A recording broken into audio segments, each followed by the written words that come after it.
In 1973, just before a congressional investigation could start digging deeper, one man received an order: destroy everything. CIA Director Richard Helms ordered the shredding of thousands of documents related to a program the public knew almost nothing about.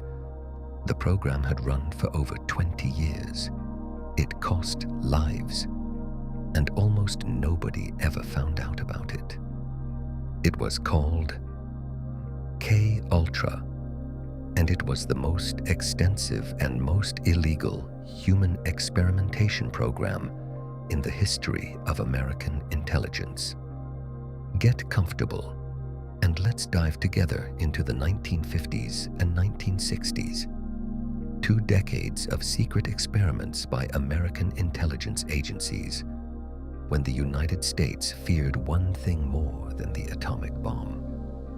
They feared that someone else might learn to control the human mind first. MKUltra was not a single experiment. It was a network of more than 150 sub-projects, carried out at dozens of universities, in hospitals, in prisons, and even in ordinary homes, where subjects had no idea they were being tested on at all. LSD given without consent, electroshock, sensory deprivation, hypnosis. The goal was singular: find a way to control the human mind. This is not a conspiracy theory. It is documented history, confirmed by congressional investigation, declassified documents, and survivor testimony. Part of the truth was lost forever in a shredder. But what we do know is enough to change how we look at the boundaries between science, government, and ethics.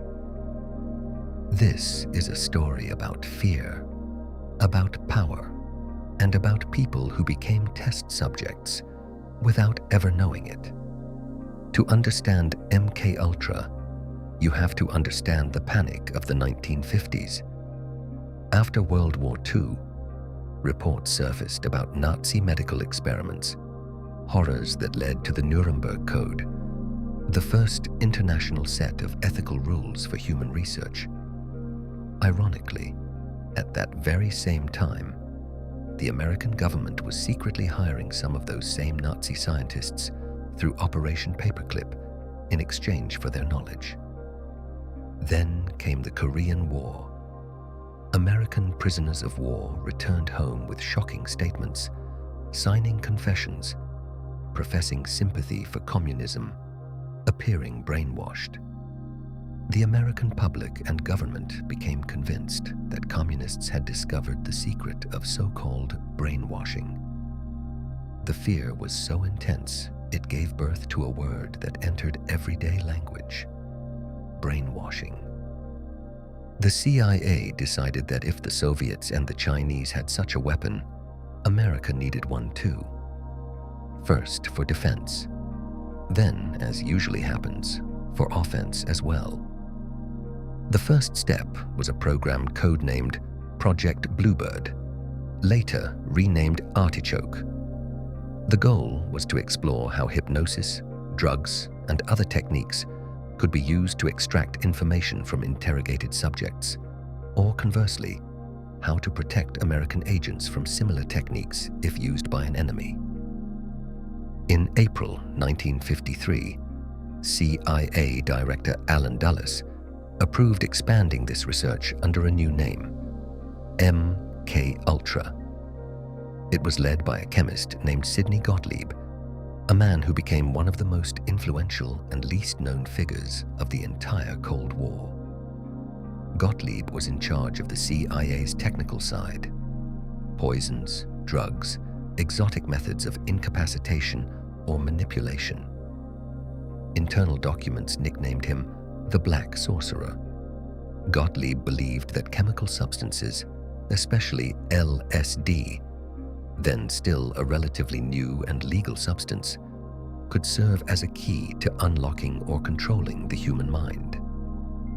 LSD had been discovered by Swiss chemist Albert Hofmann in 1938, and and its psychoactive effects were first recorded in 1943. By the 1950s, it remained a largely unknown substance, fascinating and terrifying in equal measure to the scientists beginning to experiment with it.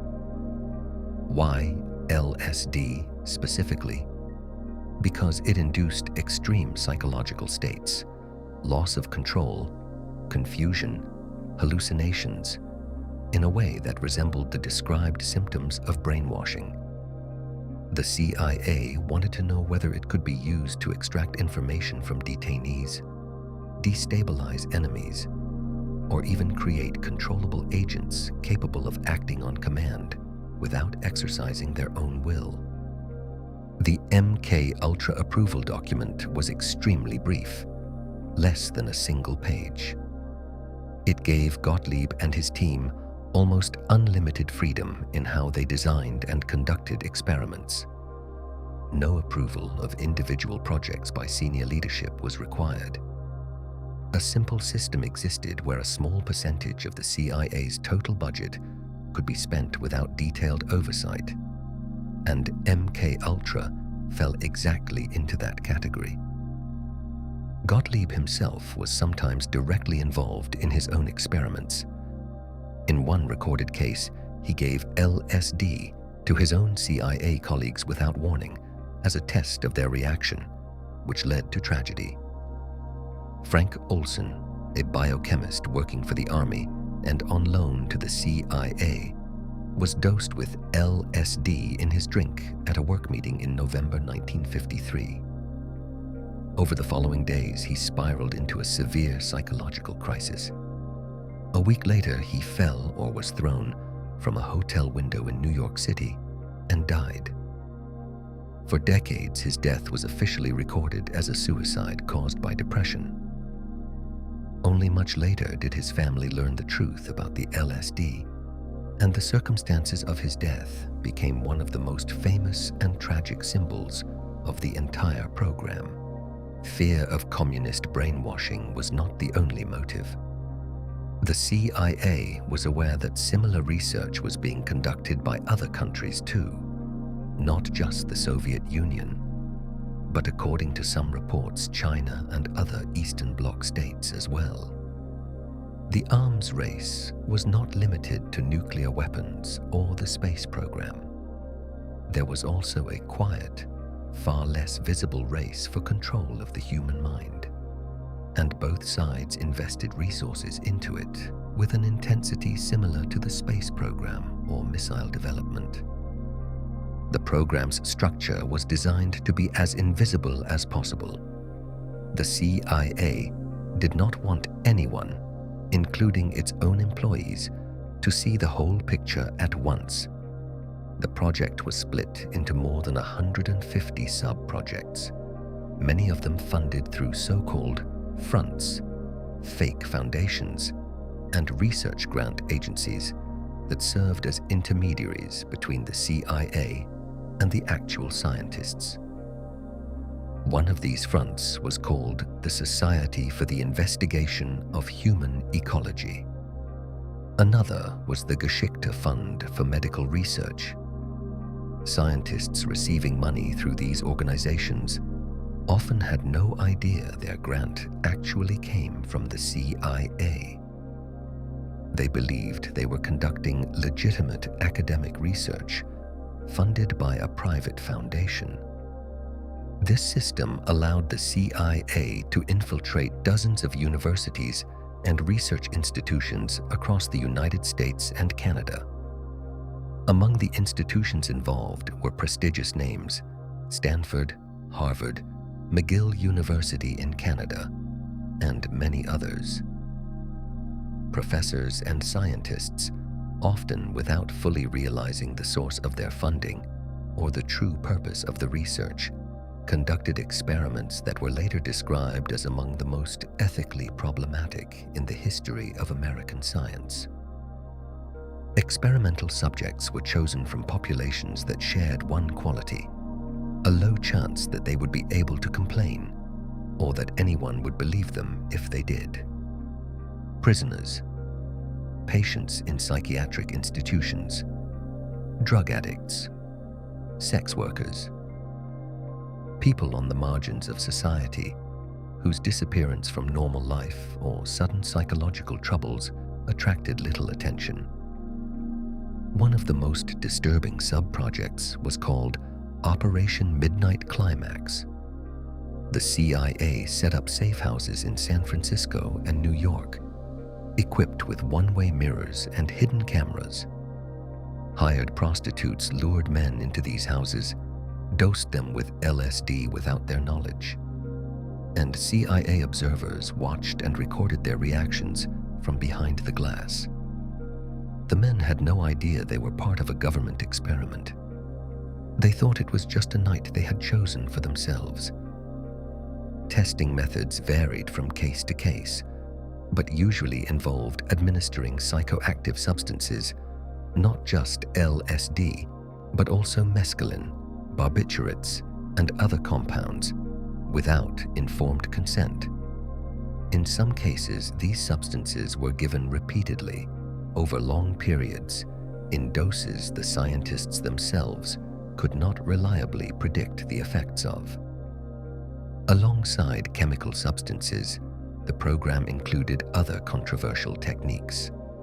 Sensory deprivation, isolating a subject from all external stimuli for extended periods, was explored as a method of personality destabilization. Electroconvulsive therapy, sometimes at extreme doses far exceeding standard medical use, was tested in combination with drugs and hypnosis in so-called depatterning programs, attempts to completely dismantle a subject's existing personality and then rebuild it according to specifications. One of the most significant centers for this type of research was the Allen Memorial Institute in Montreal, where psychiatrist Ewan Cameron led CIA-funded experiments. Cameron believed he could use a combination of drugs, electroshock, and repeated playback of recorded messages to completely erase and reprogram a patient's psyche. His patients, people who had originally come to him with ordinary psychological complaints like anxiety or depression, experienced something instead of treatment that they later described as the destruction of their identity. Documentation of the entire program was designed from the start to minimize a paper trail. Gottlieb and his closest collaborators often communicated verbally or through extremely brief notes. Financial transactions ran through complex networks of fictitious foundations and grant agencies, precisely so that in the event of a future investigation, it would be extremely difficult to trace the real source and purpose of the funds back to the CIA. Scientists who were genuinely aware of the CIA connection were bound by strict confidentiality agreements. Many of them later, once the program came to light, claimed they had acted in good faith, believing they were contributing to important defense research in the interest of national security. Others were aware of the ethical problems in their research, but chose to continue, either for career reasons, out of conviction about the importance of the mission, or simply out of fear of the consequences of refusing to cooperate with an intelligence agency. The financial scope of the program was considerable, although exact figures remain unclear due to the shredded documents.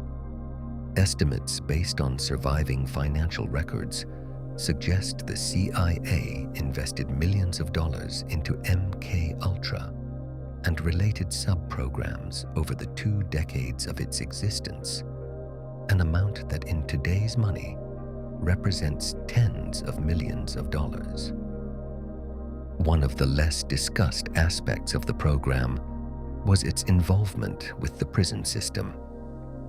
Inmates at several American federal facilities were recruited, sometimes with the promise of a reduced sentence, other times just for a small payment, to participate in drug experiments whose true nature was never fully explained to them.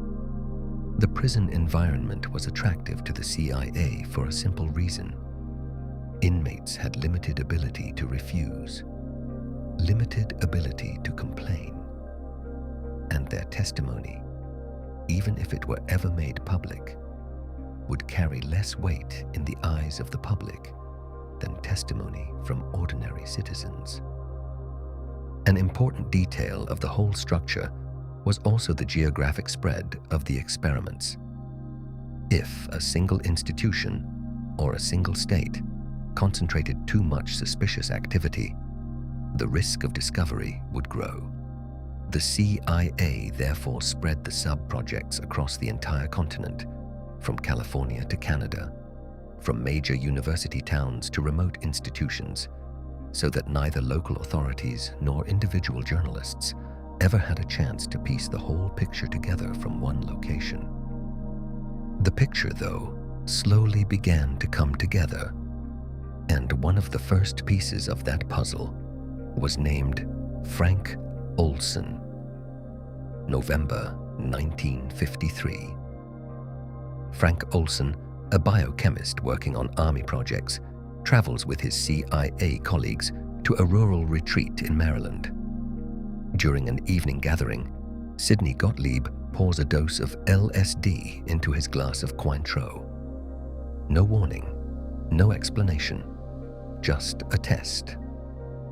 Olson has no idea what is happening to him. Over the following days, he falls apart. He cannot sleep, becomes paranoid, repeatedly tells colleagues he is losing his mind and should quit his job. The CIA sends him to a psychiatrist, not for treatment, but for containment. On December 9th, 10 days after that night, Olson is in a hotel room in New York City, under the watch of a CIA agent named Robert Lashbrook. In the middle of the night, Olson falls through the window from the 10th floor and dies on the sidewalk below. For 22 years, his death stayed on the official record as a suicide caused by depression. His family believed it. They buried him, grieved, moved on. Then, in 1975, during an investigation that began for an entirely different reason, a mention surfaced of a man who had been given a drug without his knowledge, who then fell from a window. Olson's family pieced the facts together and for the first time learned what had really happened to their father and husband. President Gerald Ford personally invited Olson's widow and children to the White House and apologized to them on behalf of the government. It was an unprecedented gesture, an American president apologizing to a specific family for what an intelligence agency had done. But even that apology did not tell the whole truth. Not until 1994, 41 years after his death, did the family have Olson's body exhumed. A forensic expert found an injury on his head that, in his opinion, was not typical of a fall, but rather of a blow struck before he went out the window. Whether Olson jumped, fell, or was thrown remains an open question to this day. Olson's story was just one of many, but it was the one that cracked the door open. Without it, MKUltra might have stayed hidden for another decade. The second piece of the puzzle came from a completely different world, from offices full of paperwork, the last place anyone would expect. In 1977, journalist and researcher John Marks filed a Freedom of Information Act request seeking any documents related to drug experiments. The CIA responded that no such documents existed. The main archive had been shredded 4 years earlier. But one administrative employee at the CIA, apparently through carelessness or oversight, had filed MKUltra's financial records in the wrong department, outside the main archive that was destroyed. These 20,000 pages survived purely by accident. When these documents came to light, they did not show exactly what had happened. Names of victims were missing. Detailed descriptions of experiments were missing. But they showed the money.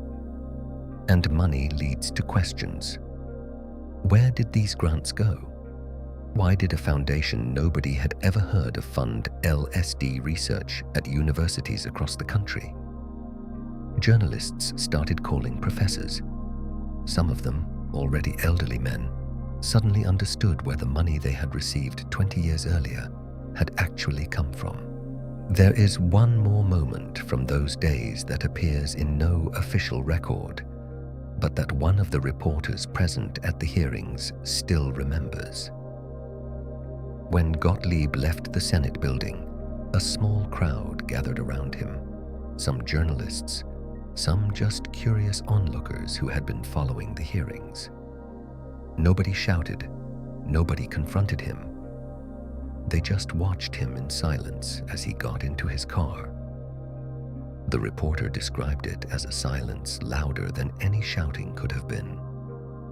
Then came testimony nobody expected, the testimony that gave the whole case a face.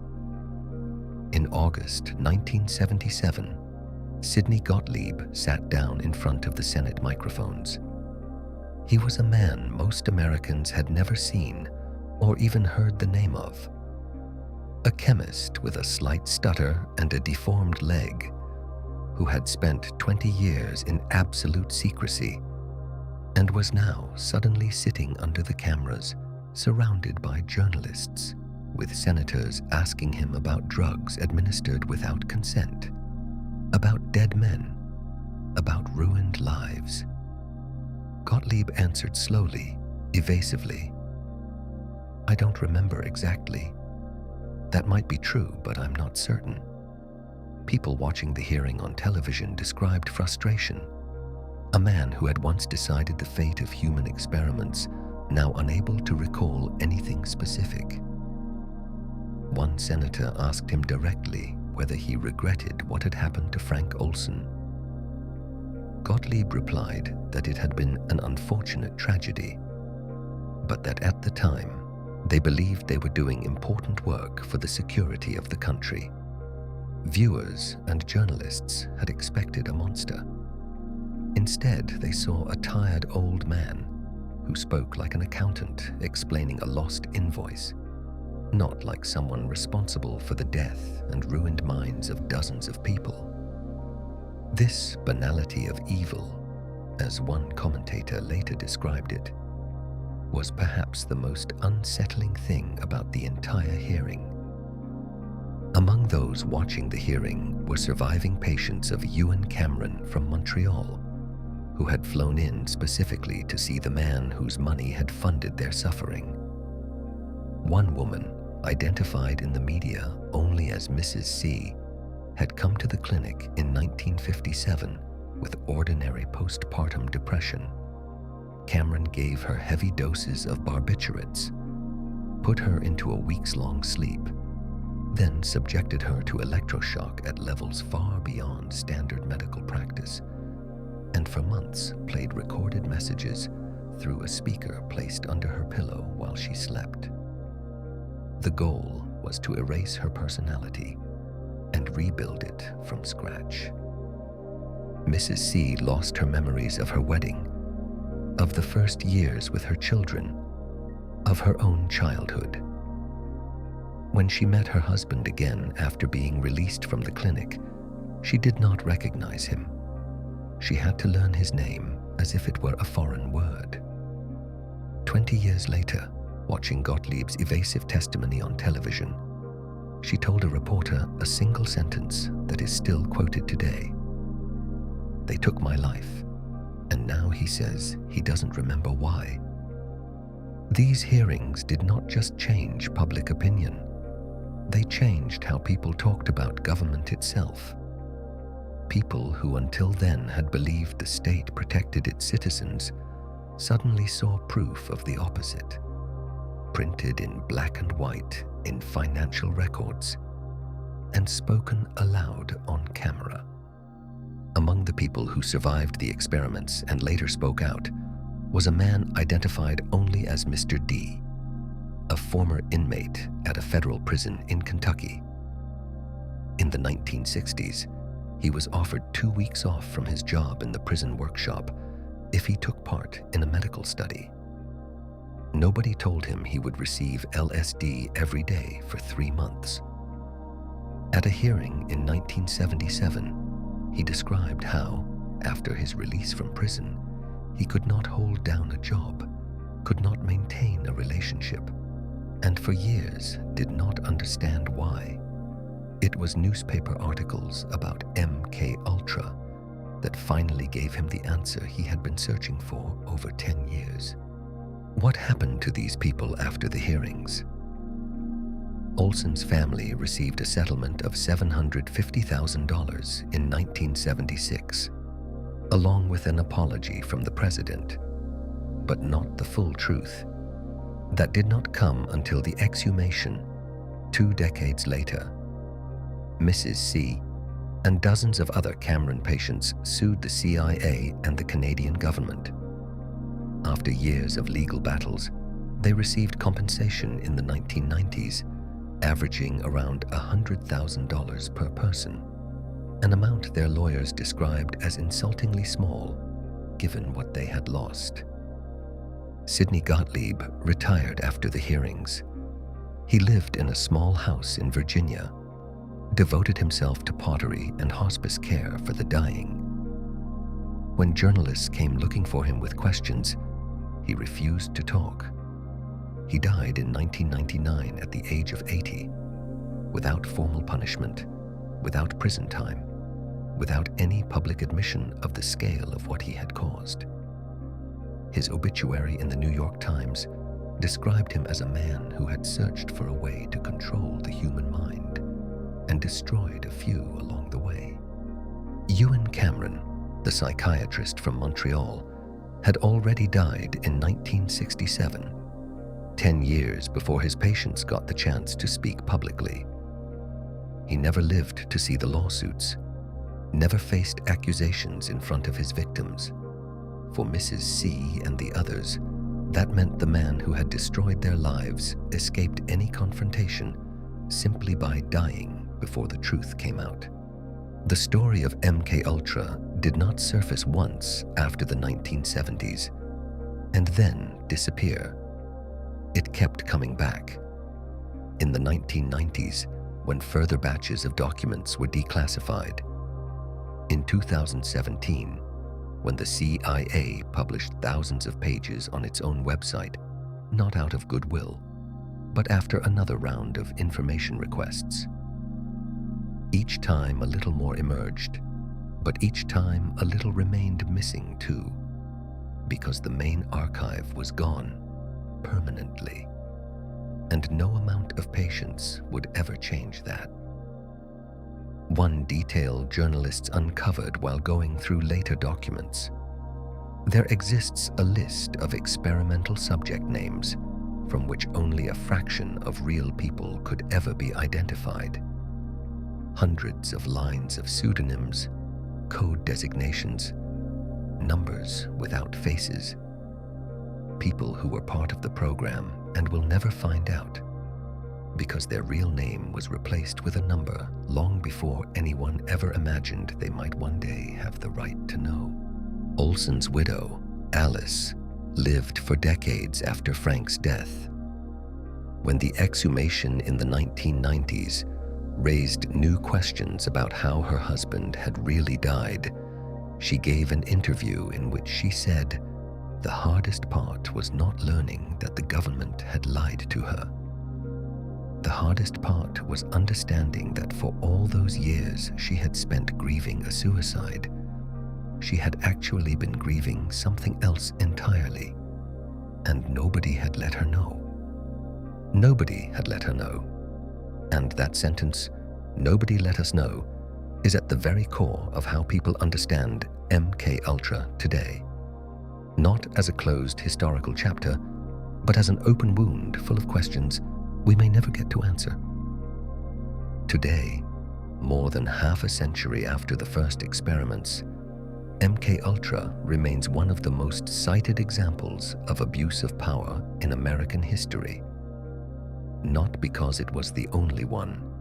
The history of American intelligence has more chapters like it, but because the combination of drugs, human test subjects, and the systematic destruction of evidence made it a subject that fascinates a new generation just as strongly as the one that first uncovered it in the 1970s.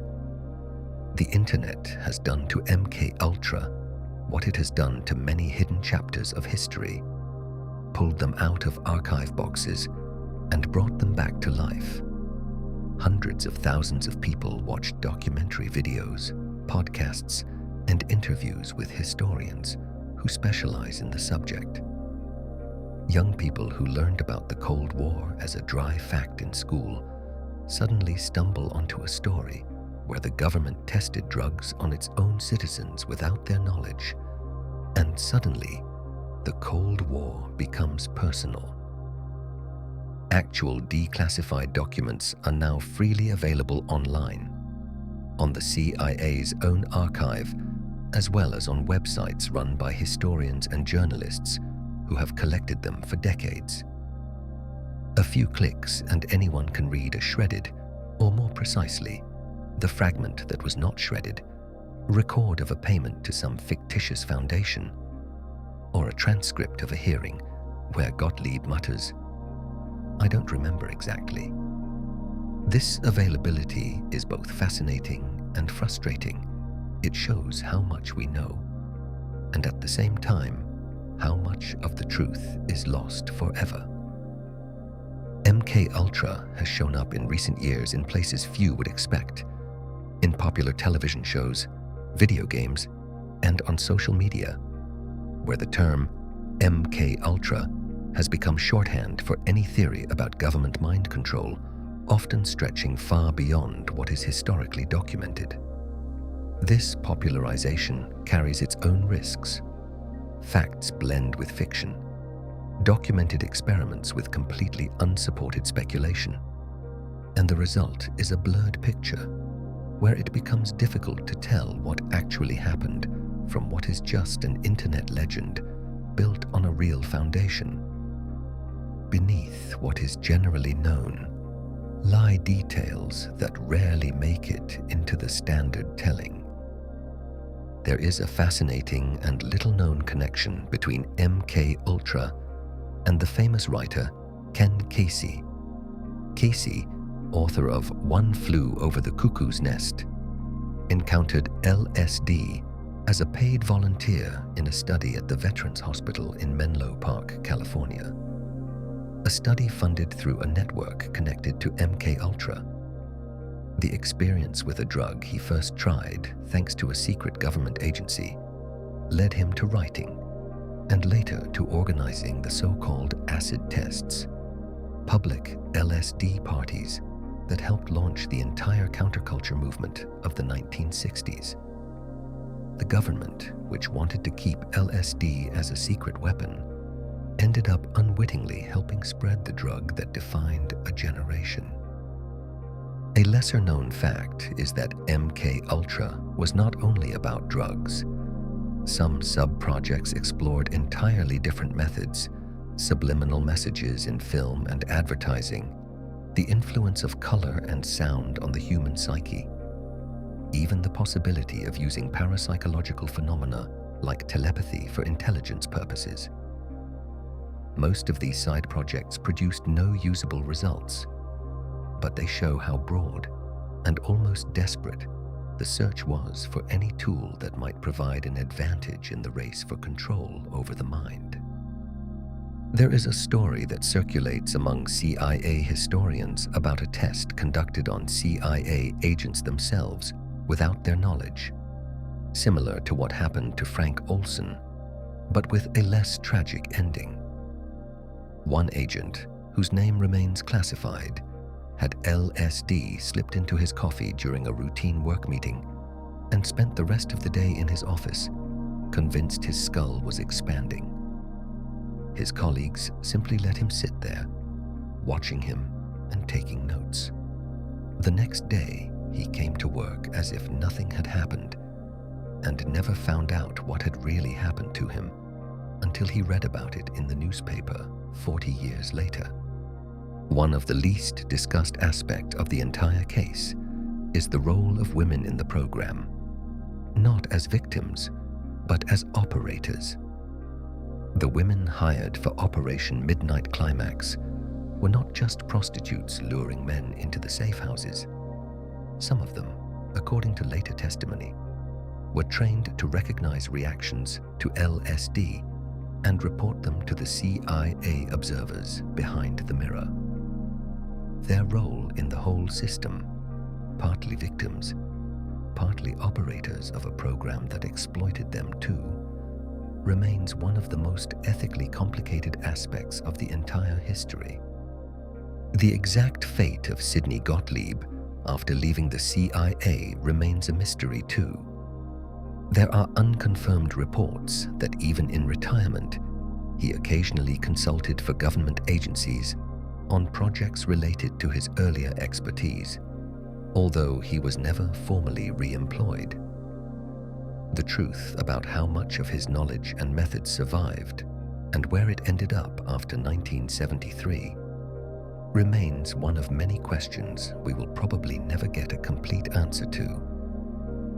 One of the strangest moments in the later history of MKUltra occurred in the 1990s, when a reporter searching for additional witnesses came across a man who, as a child, had played in the street near one of the safe houses used in Operation Midnight Climax in San Francisco.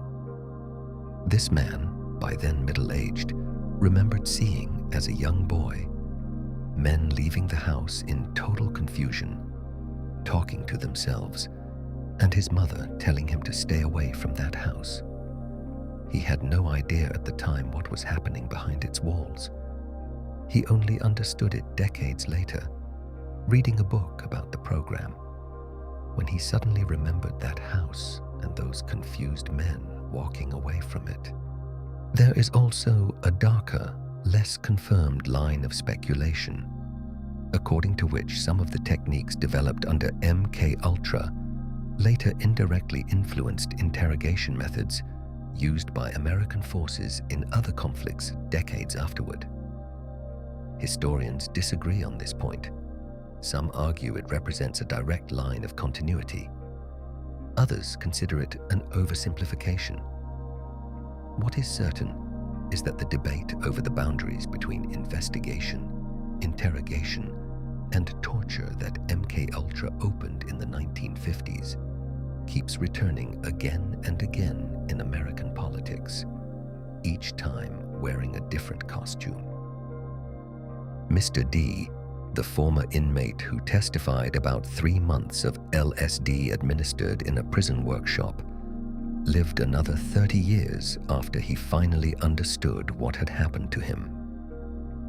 In one of his last interviews, given shortly before his death, he said what hurt him most was not what they had done to him, but the years he spent believing it was his own fault, that he was weak, that he was broken, that it was just him. Only the truth gave him back something money never could: the knowledge that he was not the one who had failed. Academic and journalistic interest in MKUltra has not waned, and every new generation of researchers arrives with the same question the last one asked. How much of what really happened do we still not know? The answer, again and again, is the same. More than we think, but less than we would like. Olson's family still visits his grave, and the headstone bears his name and dates, but it does not say how he died. That question remains open, forever suspended between accident, suicide, and murder, and no document, no hearing, no exhumation will ever fully answer it. Mrs. C died in 2010, never having fully recovered her memories of the first years of her marriage.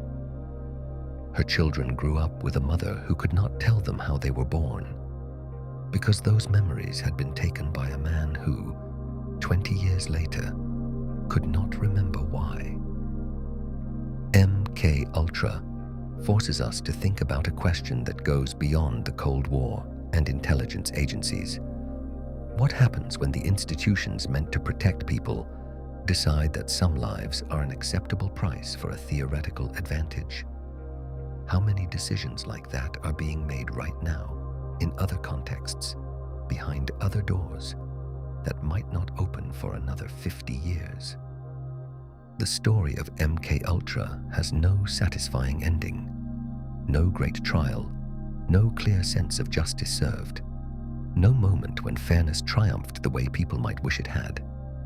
Instead, we have only fragments, a shredded archive, a presidential apology, a handful of legal settlements, and dozens of lives that were rewritten without the consent of the people they belonged to.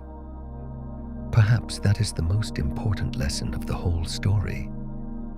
Not that this could never happen again, but that we should be asking whether, right now, somewhere, it already is happening again, and whether we will have the same luck as one administrative employee in 1973 who accidentally filed 20,000 pages in the wrong place.